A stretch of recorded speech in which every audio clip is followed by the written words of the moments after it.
낭독 23일차 내면아이 2. 명상센터에서 만난 프랑스 여성 마르타는 7살의 아버지가 갑자기 집을 나가서 돌아오지 않았다. 어머니는 생계를 위해 직장을 다녀야 했고 외할머니가 와서 마르타를 돌봤다. 누구도 단 한 번도 아버지에 대한 이야기를 꺼내지 않았다. 그것은 철저한 금기 사항이었으며 어린 마르타는 아버지가 왜 사라졌는지 어디로 갔는지 알 길이 없었다. 단지 어머니와 외할머니의 불행한 감정을 고스란히 받아들여야만 했다. 아버지가 다른 여성과 살고 있다는 사실을 알게 된 것은 20살이 넘어서였다. 마르타는 결혼을 해 2아이를 낳았다. 아시아 문학을 전공해 대학 교수가 되었으며 부족함 없이 살아갔다. 어느 날 혼자서 일주일 동안 아일랜드로 여행을 갔다가 돌아온 마르타는 남편에게 결별을 선언했다. 누구도 그녀의 도련한 결정을 되돌릴 수 없었다. 납득할 만한 이유도 없었으며 그것으로 끝이었다. 남편은 떠나야 했고 자신의 외할머니가 그랬듯이 마르타의 어머니가 와서 아이들을 돌봤으며 2아이에게 트라우마가 대물림되었다. 그녀는 나중에 알게 되었다. 남편이 돌연 자신을 떠남으로써 자기가 버림받을지 모른다는 강박감 때문에 그녀 내면이 놀란 아이가 먼저 결별을 선언하였다는 사실을. 과거에 일어난 두려움과 앞으로 또 그러하리라는 두려움에 시달리는 내면 아이가 치유되지 못한 상실과 무력감 속에 자기 방어를 한 것이다. 누구나 내면에 상처 입은 아이가 있었다.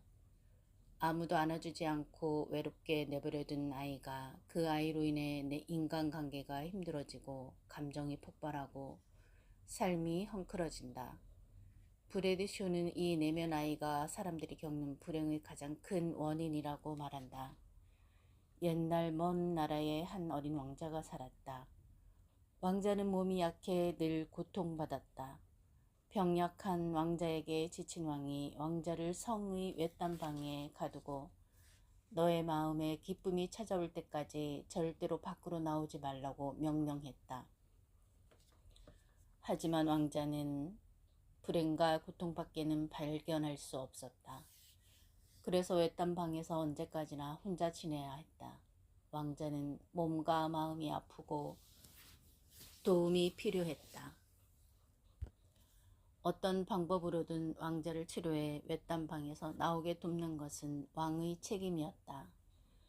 이 왕자가 바로 우리 안이 상처받은 내면 아이이며 왕은 우리 자신이다. 그 아이가 그곳에 있다. 자신을 보호받지 못하는 외로운 고아라고 느끼는 아이가 실제로는 더 잘 살고 싶고 인생을 더 소중히 만들고 싶어하는 아이가 그 내면 아이를 다시 삶으로 돌아오게 만드는 것은 타인이 아니라 우리 자신이어야 한다. 틱낫하는 화해에서 내면 아이 치유를 이야기한다. 우리 내면에는 여리고 아픈 아이가 한 명씩 있다.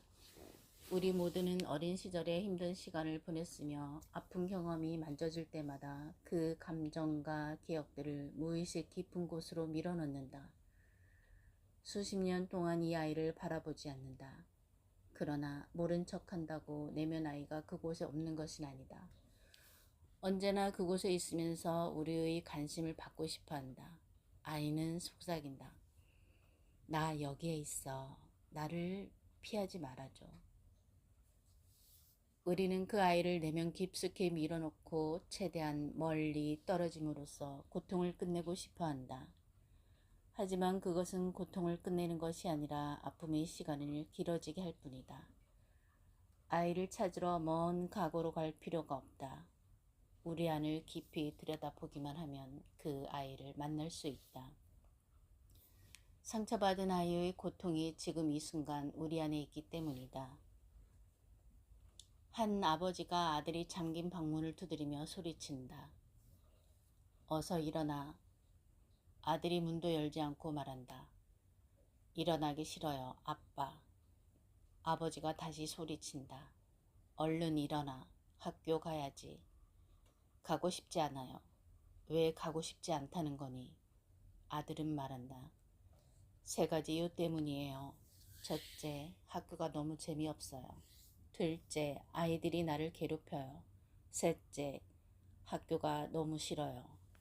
아버지가 말한다. 내가 학교를 가야만 하는 세 가지 이유를 말해주지. 첫째, 학교에 가는 것이 너의 의무이기 때문이야. 둘째, 아이들이 너를 괴롭힌 건 오래전 일이야. 넌 지금 52살이야. 그리고 셋째, 넌 학교 교장이야. 어서 일어나. 장난감 그만 갖고 놀고. 52살이 되어도 학교 교장이 되어도 상처받은 내면 아이는 그곳에 있다. 틱나탄의 말이 이어진다. 상처받은 아이를 처음 발견했을 때 우리가 할 일은 그 아이를 알아보고 반갑게 인사하는 일이다. 그것이 전부이다. 어쩌면 아이가 슬퍼할지도 모른다. 그것이 느껴지면 호흡을 하면서 내 안에 슬픔이 있는 것을 알아. 그동안은 내가 바쁘게만 살아왔어. 하지만 이제는 내가 너를 안아줄게 하고 말한다. 감정과 싸우는 것이 아니라 잘 보살피는 것이다. 상처받은 아이를 알아보고 부드럽게 안아주는 것은 아픔을 덜어준다. 다루기 힘든 감정은 여전히 남겠지만 아픔은 훨씬 가벼워질 것이다.